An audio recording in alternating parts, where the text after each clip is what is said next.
Hello, everyone. This is Dan Connolly of BaltimoreBaseball.com, and welcome to another segment, our fifth of Around the Beat. And if you listen to the last four, you know I introduce the people and say how good friends they are of mine and how special it is to have them here. And I'm telling you the truth. I swear to it. It's the good Irish Catholic boy in me. But I am specifically excited about this particular guest today because Susan Slusser has been covering the Oakland A's for the San Francisco Chronicle for a long, long time, even longer than I've covered the Orioles, which says something. And we've had a chance to hang out on occasion, and she really, truly is one of the best beat writers in the country. And so I'm really excited to have Susan on the program today. Thanks, Susan. Such a pleasure to be here. Such nice words to be seen, and you're special too. So this will be fun. This is going to be fun. So let's just start off with these Oakland A's because, you know, I was talking to a friend not too long ago who told me that he thought that 14 of the 15 teams in the American League had a chance to make the playoffs this year, except for the A's, that they were supposed to be awful. And frankly, they've been hanging around 500 with a whole lot of injuries that have gone on so far. Tell us, you know, the A's are coming into Camden Yards on Friday. Tell us what team we're going to see here. Who are these Oakland A's of 2016? It's a great question.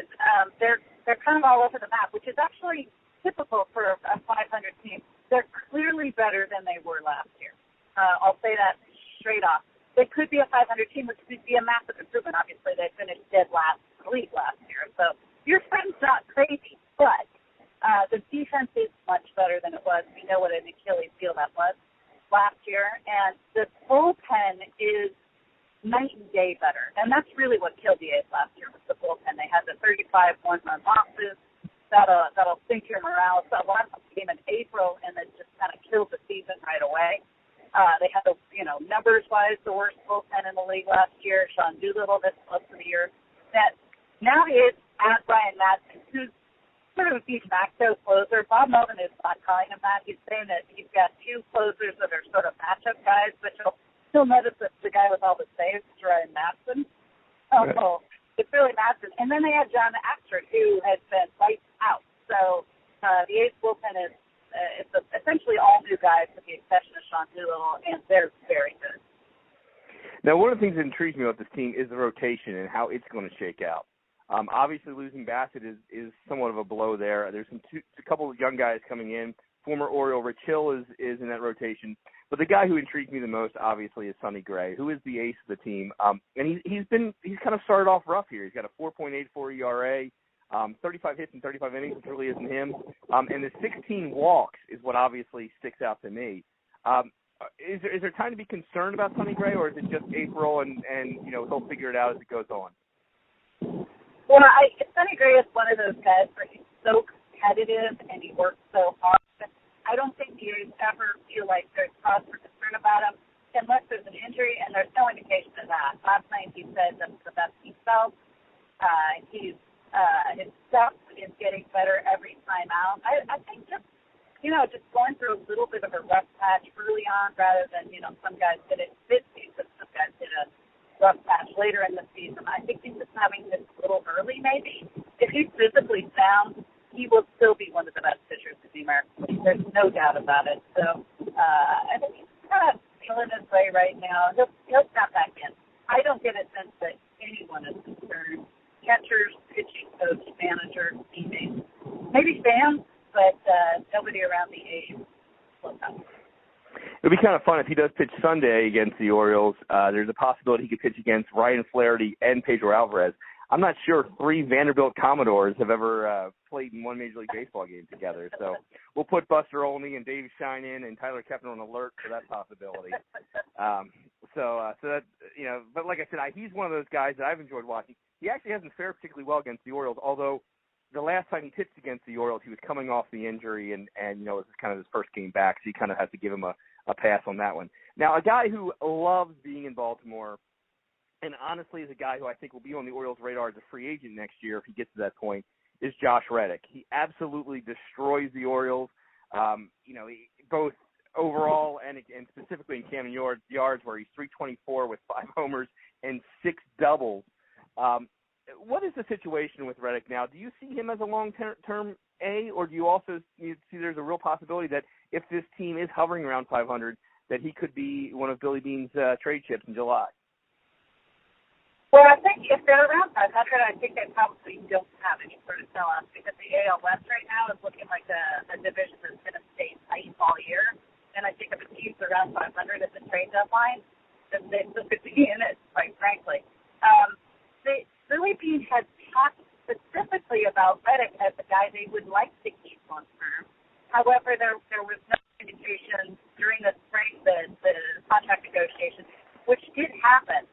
They certainly didn't lead anywhere at that point. And he's a guy who would be a potential qualifying offer candidate, certainly. And I'm maybe taking it were they to do that. I think the agent would have to, at that point, sit down and figure out, what kind of team are they, where are they going. We know they love Reddick, though. He hasn't been traded to date. He was a free agent, after this season. Usually they trade those guys a year ahead of time. He's still here. So I believe Billy Beane when he says he'd like to see Reddick here long term. And if they got something they'd like to do, they certainly would close the deal on it at some point. One of the guys who also intrigued me is Marcus Semien, who's the young shortstop. And, we had heard coming into last year in the August series in Baltimore that Semien was a guy who, defensively was all over the board and really needed to kind of control that. And when I saw him, he looked great. He looked great offensively. He looked great defensively. And I think he's been improving defensively, pretty much since that time. What have you seen in him? And could he be one of the next great Oakland A? Well, that's a great question. The A's brought back Ron Washington halfway through last year specifically to work with Marcus Semien, and you could see his defensive numbers improve almost from that point. Ron Washington has Marcus out before every single game, working on drills, early work every single day. This kid has put in just an enormous amount of preparation time, and it showed. He made 2 errors in April. He made 35 errors last year, so if he's on track to cut his error total in half, maybe even more than that. That's extraordinary. He's also got power. Now, his average to date is not quite where it usually is, but if he's a guy that hits 20, 25 home runs and plays even just adequately at shortstop, that puts him in the top half of shortstops in the American League, no doubt about it. So I think the A's love where he is. They think that the bat's going to come around a little bit more. They know the power's there, and he's doing what they want at shortstop.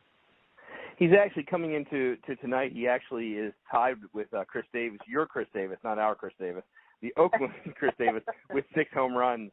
How surprising is that? You knew he had a little bit of pop, but the fact that he's got 6 home runs, in the early part of May, does that surprise you? No, he can hit. I don't think they would have thought that he was like maybe a 30 home run guy, but they definitely knew he had 20 plus power. So, I don't think they're surprised. Maybe for a guy who, he hits ninth in the lineup. He very rarely is anywhere but ninth. Sometimes moves up a little bit. But, that might be more the surprise. But he's also got speed. There aren't a lot of great all-around shortstops anymore. You add Correa to the list now, but there's very few. He really, if he's playing at all decently at shortstop, and he is, he's just part of a handful of great all-around shortstops. We're here on BaltimoreBaseball.com talking with Susan Slusser, the Oakland A's beat writer for the San Francisco Chronicle, and author of 100 Things A's Fans Should Know and Do Before They Die. I talked to critics, Susan, and they say it is the second best 100 Things book in the country. Can't really remember what the number one is. Orioles fans. Available at Amazon. Got something in my throat here, but no, seriously, Susan and I we kind of worked our books together, and hers is fantastic. Please pick it up. If you are a baseball historian, you want to read just about a baseball team. It doesn't have to be necessarily the Orioles or another team. Just you pick up the A's book because there's a lot of really cool baseball stories in there. Specifically, I enjoy the Connie Mack stuff. When you were putting it together, and it's one of my favorite questions when people ask me, but when you were putting it together, what story kind of stood out to you more than anything that you didn't know, even though you covered the A's so long, or you really enjoyed telling? Well, almost anything to do with the early A's, the Philadelphia A's. Rube Waddell, you mentioned Connie Mack, but Rube Waddell to me is one of the great characters all time in baseball history, and I really didn't know that much about him, but he was, certifiably nuts, absolutely nuts. He would run off the field in the middle of games. A pitcher, he would suddenly jump off the mound and chase fire trucks and go help put out fire. He once jumped out of a window and he had a bet with a teammate that he could fly. The teammate bet that he could fly, and he didn't. So just an absolute hoot. He pitched a no-hitter one day in Philadelphia, and they're still finding alleged game balls that he'd bartered for drinks. But it was going to every tavern in Philly going, here's the game ball. That's great. Yeah, Connie Mack once paid him his salary in dollar bills, hoping to make it last longer, but he just went and spent those at the local establishments instead. They tried to do that with me as a son too, and it didn't work. So maybe that's why I am where I am right now at BaltimoreBaseball.com. But we're here with Susan Slusser, and Susan, you obviously, like I said, you've covered the team for a long time, and therefore you've made a lot of connections in baseball. And one of the connections you've made is Buck Showalter. You've covered him for in his various incarnations and as a manager. What do you think of this group of Baltimore Orioles, and what's your take, from a side on this team, and specifically your take on Buck and how he can handle this team and maybe get them to be better than a lot of the experts predicted? Well, you look at the start they jumped off to, and you think there's Buck working his magic again. He's as smart as anybody in baseball, and much, much, much smarter than a lot of them. When just talking to him, the attention to detail and the constantly trying to figure out ways to get better and different strategies. I just talking baseball with Buck, anybody that's heard him pregame, postgame, or remembers him from his broadcasting days as an analyst. Just absolutely brilliant. So he's a guy who will get them best out of every team, and it's not going to be easy in that division. That's the one thing I look at. Obviously, we don't get a chance to see a lot of the Orioles games from start to finish, and I think it's a good club and a potential playoff team, but there's some beasts there in the East, particularly Toronto, and they're going to wake up at some point. Absolutely. One of the interesting storylines for the Orioles right now, obviously, is J.J. Hardy being out for as at least 6 weeks now, it looks like, and Manny Machado potentially moving from third to shortstop. Now, Machado obviously has always been kind of a buzz name in Oakland after the little dust-up he had with the A's in 2013.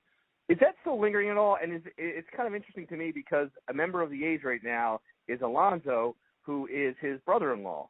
So is there, when the Orioles go back to Oakland, do you think Manny will hear it, or do you think that's all past now that Donaldson's with Toronto? And do you think that still lingers a little bit? It probably lingers with the fans because you know how fans are. They just never forget, especially when it's just so weird. that whole little incident with Machado and Donaldson was just a strange. Donaldson was baffled by it. So right. I think the fans will remember that, but, that A's team is completely different. Donaldson's gone. Most of the guys from that team are gone. So unless Josh Reddick and Sonny Gray are still harboring some sort of resentment, which I can't imagine. I don't think the A's club itself has any problem. And, of course, you mentioned Yonder Alonso is his brother-in-law. I think and he's a very calm, guy. Anyway, I think he'll be pretty good at keeping things simmered down, whatever goes on. Yeah, and I think Manny has kind of, I wouldn't say changed a little, but I think he's kind of understood what his role is now too. He can't get ejected anymore, any of that kind of stuff. He really has to kind of focus on his game because he is so important to this team right now, especially, like I said, with Hardy out. So anyway, I'm talking to Susan Slusser of the San Francisco Chronicle. Please check her out. She's, I would say, arguably the best baseball beat writer right now, going as far as reporting and writing combinations. So please check her out. The A's will be in town at Camden Yards this weekend, starting Friday. And Susan, I really appreciate you spending some time with me here.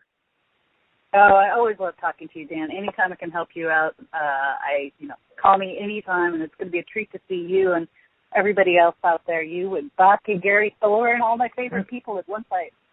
That's okay. She brought it up, so I'm gonna out her here.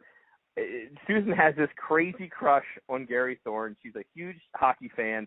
She's loved Gary for years upon years, and every time she comes to Baltimore or the Orioles go to Oakland, you can see Gary and Susan talking, and I always, of course, tease Susan about it because she loves her some Gary Thorne. Correct? I do love me some Gary. I love me some Gary Thorne, yeah. I get a little starry-eyed. Best hockey announcer of all time. I mean, I don't have to tell. I don't think I have to tell anybody that. My gosh. I miss him on hockey, but I love him on Baltimore Orioles. So, yeah, I do. That's there's nobody in baseball that doesn't love going to Camden Yards. It's so fantastic. The city is so great. But for me, you wrap all that up plus Gary Thorne, wow. and Dan Connolly. It's amazing.